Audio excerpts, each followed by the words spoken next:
नमस्कार किसान भाइयों और बहनों, आप सभी का बहुत स्वागत है कृषि दर्शन के आज के अंक में। किसान भाइयों, आज के कार्यक्रम में हम चर्चा करेंगे रबी फसलों में सिंचाई प्रबंधन की।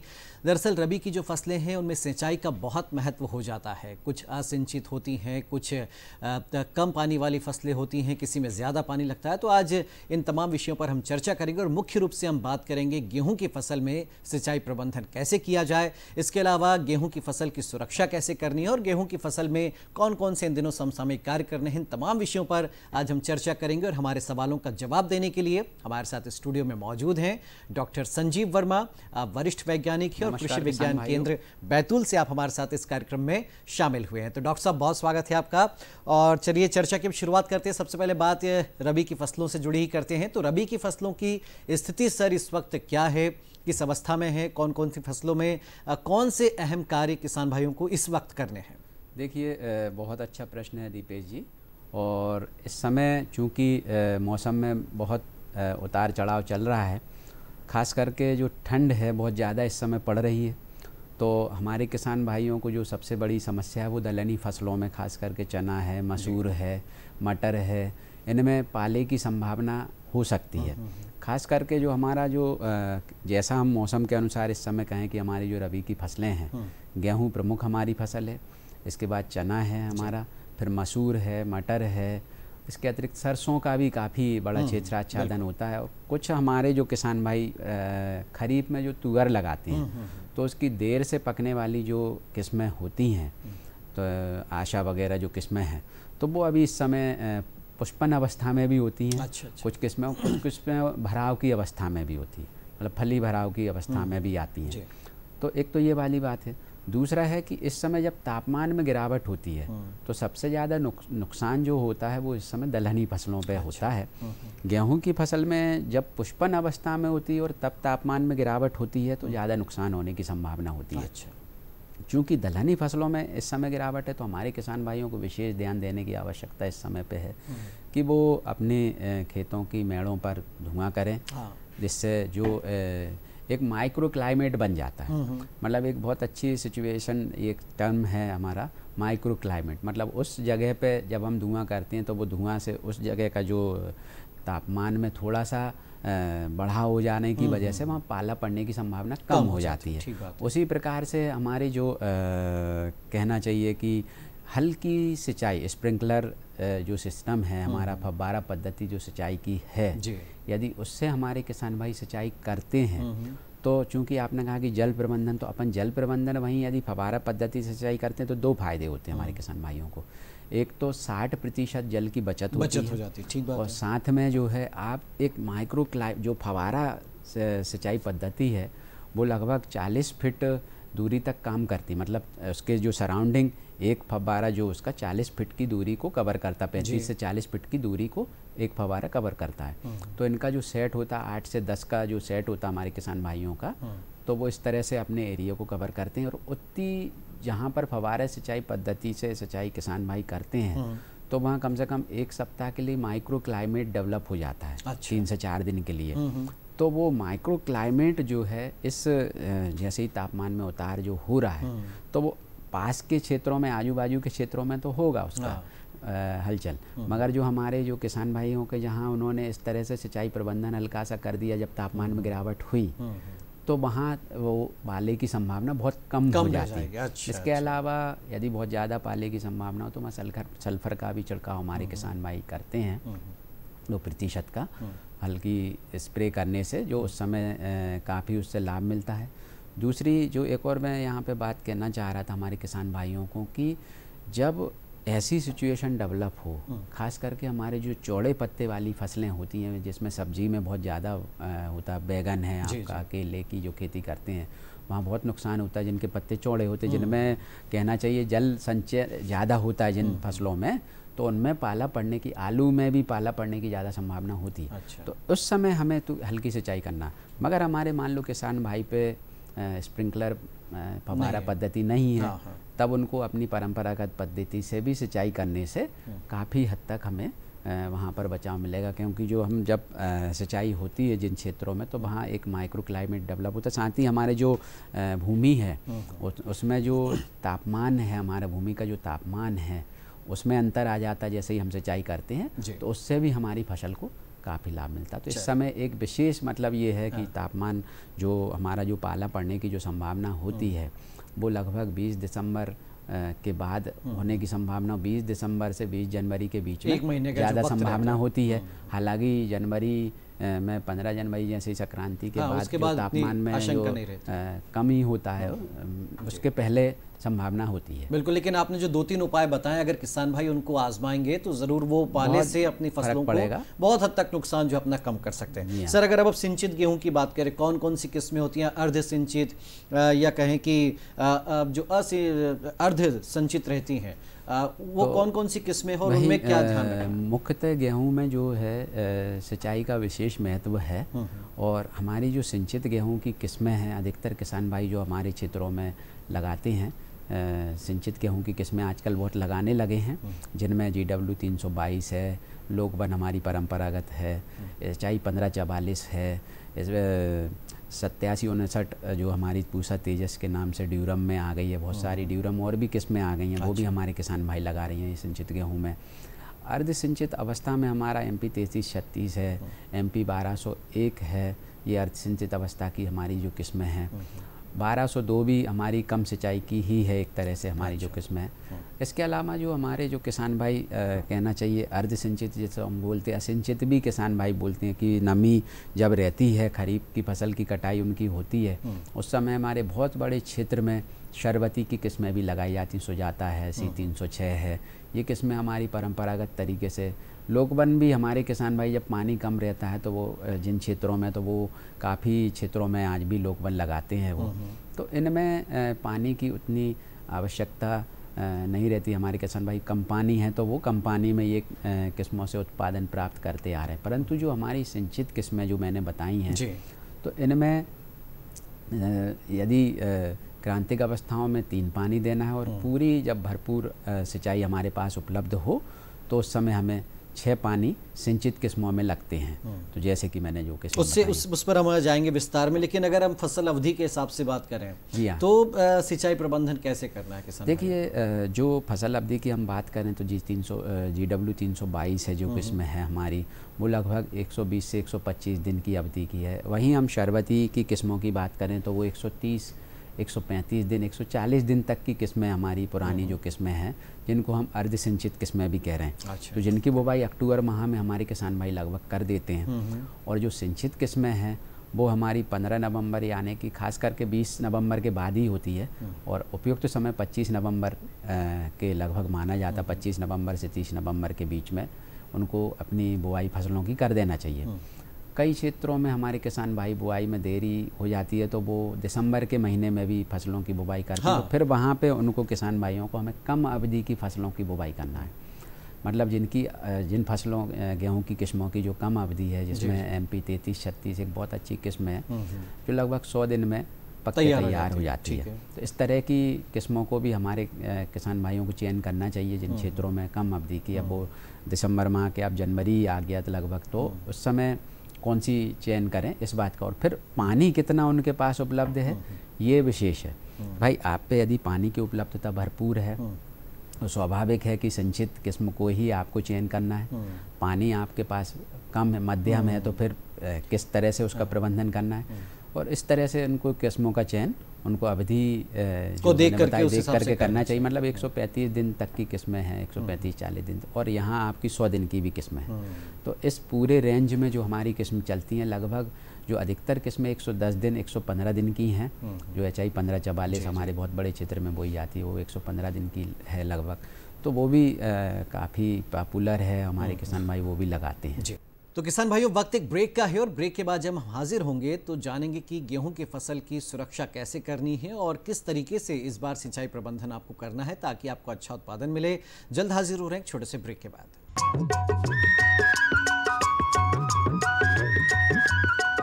अरे सुन तो। मुझे क्या सुनाना चाहते हो? जो सुनाओ मेरी सौतन को। किसको? अरे वही तुम्हारा मोबाइल फोन जिससे सुबह शाम दिन रात चिपके रहते थे और कहते थे किसान कॉल सेंटर से बातें हो रही हैं। अच्छा ये बात है। हाँ, क्यों? क्या हुआ? अब बात नहीं होती क्या? अब तो झट से बात हो जाती है। संबंधी समस्याओं का अपनी भाषा में तुरंत हल पाने के लिए पूरे भारत में किसी भी फोन से हेल्पलाइन नंबर पर संपर्क करें। किसानों का दोस्त किसान कॉल सेंटर।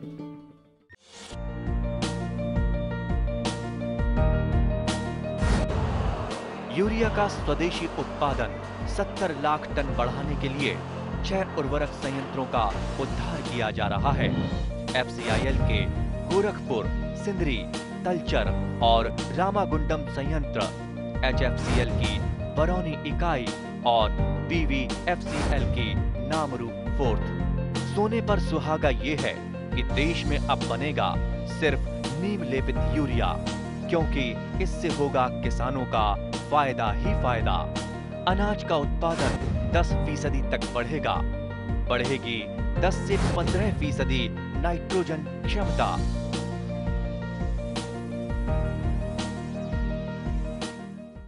ब्रेक के बाद किसान भाइयों आपका स्वागत है। तो आज हम चर्चा कर रहे हैं रबी फसलों, खासतौर पर गेहूं में सिंचाई प्रबंधन के बारे में, और हमारे सवालों का जवाब देने के लिए हमारे साथ स्टूडियो में मौजूद हैं डॉक्टर संजीव वर्मा जी। तो डॉक्टर साहब, हम चर्चा कर रहे थे गेहूं की फसल में सिंचाई प्रबंधन के बारे में। क्रांतिक अवस्था क्या होती है और उसमें किस तरीके से सिंचाई की जाती है? जी हाँ, बहुत ही अच्छा प्रश्न है आपका। आमतौर पे जो प्रश्न है वो हमारे उनके साथ क्रांतिक अवस्था जो शब्द है वो गेहूं में, मतलब जो जिस समय पानी अति आवश्यक होता है, मतलब अब तो पानी देना ही पड़ेगा, अन्यथा उत्पादन में गिरावट आ जाएगी। अच्छा। तो वो क्रांतिक अवस्थाएं हैं गेहूं में। वैसे सिंचाई की जो सिंचित हमारा गेहूं है, 6 सिंचाइयाँ उसमें दी जाती हैं। पहली सिंचाई हमारी 18 से 22 दिन पे, दूसरी 40 से 45 दिन पे दी जाती है। इसी प्रकार से 60 दिन से 62 दिन 65 दिन के बीच में तीसरी सिंचाई दी जाती है। फिर 80-85 दिन के बीच में सिंचाई देते हैं। अच्छा। फिर हमारी पुष्पन अवस्था के समय एक सिंचाई देते हैं और दुग्ध अवस्था के समय से। तो इस 6 अवस्थाएं हमारी गेहूं में सिंचाई की हैं। इन अवस्थाओं के अतिरिक्त अभी हमारे मान लो किसान भाइयों पे 3 पानी उपलब्ध हैं, तो वो किस अवस्था में उनको सिंचाई देना है ताकि उतना ही उत्पादन वो प्राप्त कर सके जितना 6 सिंचाइयाँ देने से प्राप्त होता है। तो जो हमारी 3 जो क्रांतिक अवस्थाएं गेहूं की है, पहली अवस्था जो है वो जड़ विन्यास अवस्था, क्राउन रूट स्टेज कहलाती है। अच्छा। लगभग 18 से 22 से 25 दिन के बीच की अवस्थाएं होती हैं हमारी गेहूं में। मतलब वो किस्मों के अनुसार, जैसा कि मैंने पहले बताया था कि कोई किस्म ज़्यादा अवधि की तो 25 दिन पे वो अवस्था आएगी, 22-25 दिन पे। 18 से 22-25 दिन की अवस्थाएं जो हमारी क्राउन रूट जड़ विन्यास अवस्था है वो क्रांतिक अवस्था है। मतलब इस पे तो हमें गेहूं में सिंचाई, पहली सिंचाई हमको देना ही है, जिससे हमारा जड़ों का अच्छा विकास हो सके और टिलरिंग अच्छी आए। दूसरी क्रांतिक अवस्था है वो हमारी झंडी अवस्था कहलाती गेहूं में, या डंडी अवस्था, जिसमें हमारा गेहूं में एक झंडी निकल आती है ऊपर और उसके बाद बाल निकलनी होती है। तो उसके बाल निकलने की पहले की अवस्था है, लगभग 60-62 दिन पर आती है, क्रांतिक अवस्था है ये भी गेहूं में सिंचाई की। इस पर हम सिंचाई देते हैं तो हमारी अन्य अवस्थाओं पर भी उसका लाभ प्राप्त होता है। फिर अंतिम जो गेहूं में सिंचाई की सबसे प्रमुख अवस्था है वो है दुग्ध अवस्था या मिल्किंग स्टेज।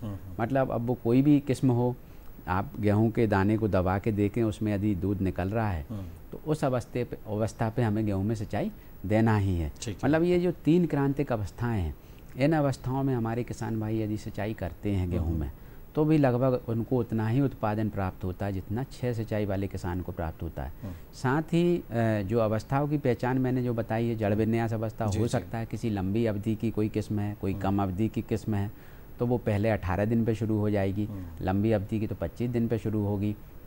उसी प्रकार से हमारी फ्लैग लीफ स्टेज, जिसको हम बोलते हैं झंडी अवस्था बोलते हैं, तो फ्लैग लीफ स्टेज किसान पहचान जाएंगे कि झंडी निकल आई है तो उस समय उनको सिंचाई देनी चाहिए।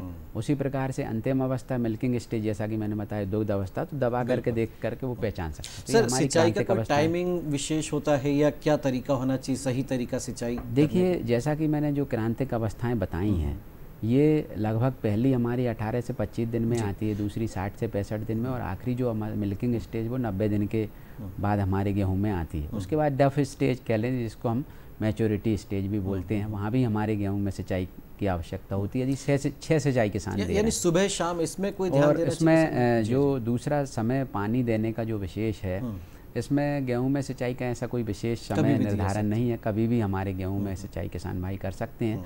बस जब तेज़ हवाएं चलती हैं और गेहूं हमारा बढ़भार अवस्था में आ चुका है, तेज़ हवाएं यदि उस समय चल रही हैं और हमारे किसान भाई आमतौर पर प्लांट पॉपुलेशन गेहूं में बहुत ज़्यादा रख रहे हैं, हम देख रहे हैं कि वो प्रति एकड़ 100 किलो तक बीज बुआई कर रहे हैं। अच्छा। तो उस अवस्था में, उस स्थिति में ये होता है कि हमारे गेहूं के गिरने की स्थिति हो जाती पैदा।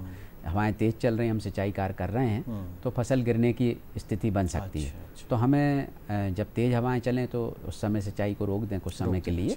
इस बात का विशेष ध्यान देना। तो सिंचाई के अतिरिक्त अगर गेहूं में हम और कुछ प्रबंधन की बात करें, अन्य कार्यों की बात करें, तो वो क्या करना चाहिए? सिंचाई के अतिरिक्त जो हमारा गेहूं में है प्रबंधन, आजकल कई सारी उन्नत तकनीकें या अनुसंधान के से जो निकल के आई हैं, हमारे गेहूं में यदि हम एक निदाई कार्य भी करते हैं वो जड़ विन्यास अवस्था के समय, अच्छा, तो उत्पादन में काफ़ी वृद्धि होती है। ठीक है। तो एक सबसे पहला प्रबंधन तो हमारे के। दूसरा क्या है कि खरपतवार प्रबंधन है हमारे गेहूं में। खरपतवार प्रबंधन हमारे किसान भाइयों को आमतौर पर 2,4-D का छिड़काव करके जो चौड़ी पत्ती वाले खरपतवार हैं उनका प्रबंधन हमारे किसान भाई करते हैं गेहूं में।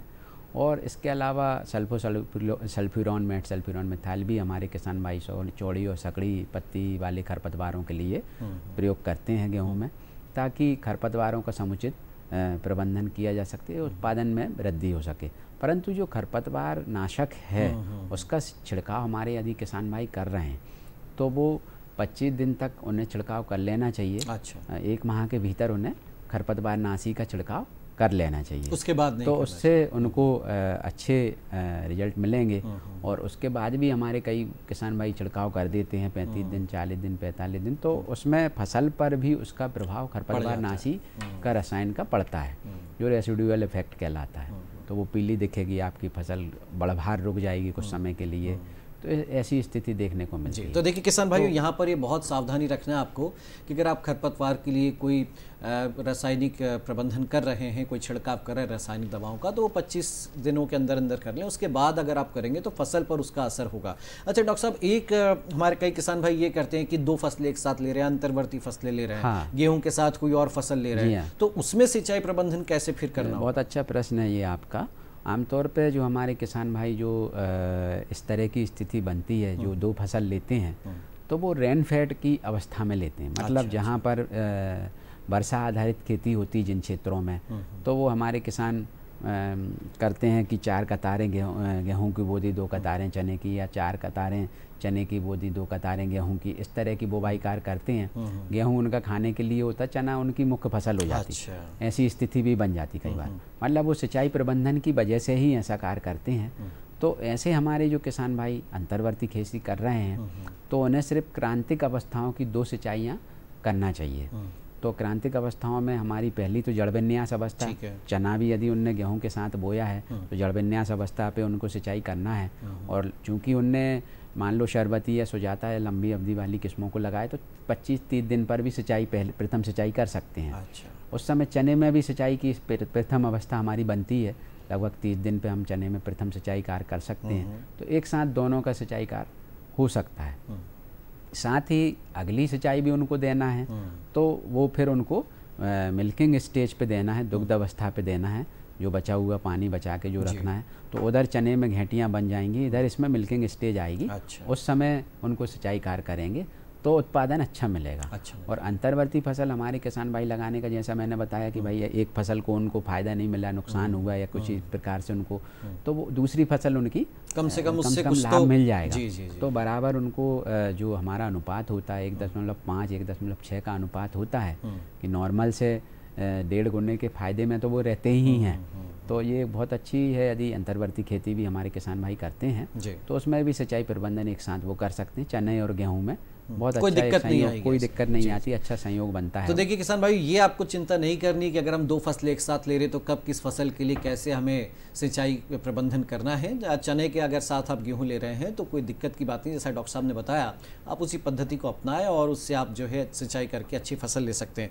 चूहे बड़ा परेशान करते हैं गेहूँ की फसल में डॉक्टर साहब, तो चूहों से निदान कैसे पाया जाए, या किस अवस्था में वो ज़्यादा अटैक करते हैं, फसल को ज़्यादा नुकसान पहुँचाते हैं, तो उसके लिए किसान भाई क्या करें? देखिए, जैसे ही बालें निकलना शुरू होती हैं और दाने बनने शुरू होते हैं गेहूं में, तो उस समय चूहों का प्रकोप बढ़ जाता है गेहूं में, और सिंचाइयाँ उस समय रुक जाती हैं। हमारे किसान भाई सिंचाई रोक देते हैं। अच्छा। तो उस स्थिति में हमारे किसान भाइयों को चाहिए कि सबसे पहले वो उन जगहों को इंगित कर लें जहाँ बिल हैं बने हुए मेड़ों पर, घूम फिर करके देख लें जहाँ जहाँ बिल बने हुए हैं उनको इंडिकेट कर लें, इंगित कर लें। इंगित करने के उपरांत एक दिन पहले उनमें मिट्टी, गीली मिट्टी लगा दें बिलों पे, और अगले दिन देखें कि कौन से बिल खुल गए हैं। तो ये एक पता चल जाएगा कि कहाँ कहाँ चूहे हैं, मतलब ये क्लियर हो जाएगा किस बिल में चूहे हैं किस में नहीं है। नहीं, ठीक है। फिर अगले दिन हमारे किसान भाई उनको कहना चाहिए चूहा बहुत समझदार प्राणी है और वो इतनी आसानी से कोई चीज़ को आप किसी भी तरह की उसको दवाइयाँ जहर रखेंगे तो वो खाएगा नहीं, तो निमंत्रण करना उसका अति आवश्यक है। उसके लिए या तो मूंगफली के दाने तेल में भिगो करके रख सकते हैं। अच्छा, इसके अलावा घुघरी जो हमारे किसान भाई आमतौर पर करते हैं, घुघरी बनाते गेहूँ चने की, वो भी उन बिलों के पास रख के उनको निमंत्रण दे दें। जी जी। फिर उसके बाद जो तीसरी दिन हमें उन बिलों के पास दवाई रखना है ताकि वो खाएंगे और फिर वो बिलों में क्योंकि जाएंगे। ये बहुत ज़रूरी होता है। कई बार किसान भाइयों को बड़ा नुकसान होता है चूहों की वजह से। एक सर और सवाल है कि जैसे माना जाता है संक्रांत के बाद थोड़ी सी ठंड कम होती है, तापमान में वृद्धि होने लगती है। अगर तापमान में वृद्धि हो रही है तो क्या उस समय किसान भाइयों को सिंचाई में कुछ ज़्यादा ध्यान रखना है? बहुत अच्छा प्रश्न है ये। आमतौर पर हमारे किसान भाई इस पर ध्यान नहीं देते हैं। पुष्पन अवस्था गेहूँ की निकल जाने के बाद लगभग तापमान में वृद्धि हमारी फरवरी माह में होने लगती है और उस समय पुष्पन अवस्था आ गई होती है और अब दुग्ध भरने की अवस्था आ रही है, मिल्किंग स्टेज आ रही होती है। तो यदि हमारे किसान भाई एक सिंचाई दुग्ध अवस्था के लगभग स्प्रिंकलर पद्धति, फव्वारा पद्धति से देते हैं तो उससे गेहूं में उत्पादन में वृद्धि होती है। अच्छा। 10 से 15% की वृद्धि पाई गई है और वो इस वजह से पाई गई है कि जब वो फव्वारा पद्धति से सिंचाई करते हैं तो वहाँ माइक्रो क्लाइमेट जनरेट हो जाता है उस क्षेत्र में। अच्छा। तो जो लपटें चलती हैं या तेज़ हवाएं, गर्म हवाएं चलती हैं, उस माइक्रो क्लाइमेट सिचुएशन में वो उतना इफेक्ट नहीं करती हैं। तो उस समय दाना कड़क हो रहा होता, भराव पे आ रहा होता है और इस तरह की सिंचाई हमारे किसान भाई यदि करते हैं तो पानी भी कम लगेगा वहाँ पर उनको और एक माइक्रो क्लाइमेटिक सिचुएशन का लाभ उनको गेहूं में। यानी फव्वारा सिंचाई से सर दो फायदे, अगर आप ज़्यादा ठंड में कर रहे हैं तो पाला भी नहीं पड़ेगा और अगर ज़्यादा तापमान बढ़ रहा है तो उससे आपकी फसल का नुकसान नहीं होगा। तापमान मतलब बढ़ता है तो दाना छोटा रह जाता है उस समय हमारे गेहूँ की फसल में आमतौर पर, तो उस स्थिति से भी हमारे किसान भाई बच जाएंगे। चलते चलते सर कुछ और छोटी सी संक्षेप में आप सलाह किसान भाई? यही है किसान भाइयों को कि जल प्रबंधन एक प्रमुख तकनीकी है और यहाँ जल प्रबंधन पर विशेष ध्यान देने की आवश्यकता है। बहाव पद्धति से हमारे जो किसान भाई हमारे फसलों में सिंचाई देते हैं आमतौर पर पट्टी नाली पद्धति का उपयोग करें। बहुत बड़े क्षेत्र हैं तो पट्टी नाली पद्धति में भी आपका जल प्रबंधन अच्छा होता है। और यदि फव्वारा पद्धति का उपयोग करते हैं आप तो कम से कम 40% तक जल बचता है। यानी कि आप यदि 3 सिंचाई देने वाले होंगे तो आपको 5 सिंचाई मिल जाएंगी आपको यदि फव्वारा पद्धति से देते हैं। इसी प्रकार से आजकल ड्रिप का भी प्रचलन, टपक सिंचाई पद्धति का भी प्रचलन काफ़ी बढ़ रहा है। माइक्रो इरिगेशन सिस्टम भी आ गए हैं गेहूं में, हमारे अनुसंधान में हमने पाए हैं। मतलब mini irrigation system, micro irrigation system से भी शुरुआत की सिंचाइयों को हमारे किसान भाई कर सकते हैं। उससे भी जल में काफ़ी हद तक बचाव होता है, 60% तक की पानी की बचत होती है और जल बचाव ही सबसे प्रमुख है। गेहूँ और धान जल की फसलें हो रही हैं, उससे हमारे जल की जो मांग है वो बढ़ रही है। उसको भी हमें कम करने के लिए इन पद्धतियों पर विशेष ध्यान देना पड़ेगा और अवस्थाओं पर विशेष ध्यान देना पड़ेगा। तो इससे देखिए किसान भाइयों, इन छोटी छोटी चीज़ों का आप ध्यान रखेंगे, आप बहुत अच्छी फसल पाएंगे। कम जल में या कम मेहनत के साथ कम श्रम खर्च करके आप जो है सही समय पर अगर सही तरीके से सिंचाई प्रबंधन करेंगे, आपकी फसल को कोई नुकसान नहीं पहुंचेगा। डॉक्टर साहब बहुत शुक्रिया आपका हमारे साथ इस कार्यक्रम में जुड़ने के लिए और हमारे किसान भाइयों को इतनी अच्छी जानकारी देने के लिए। तो किसान भाइयों, आज के कृषि दर्शन कार्यक्रम में इतना ही। अगले अंक में फिर हाजिर होंगे खेती किसानी से जुड़ी नई जानकारियों के साथ। तब तक के लिए दीजिए अनुमति। नमस्कार।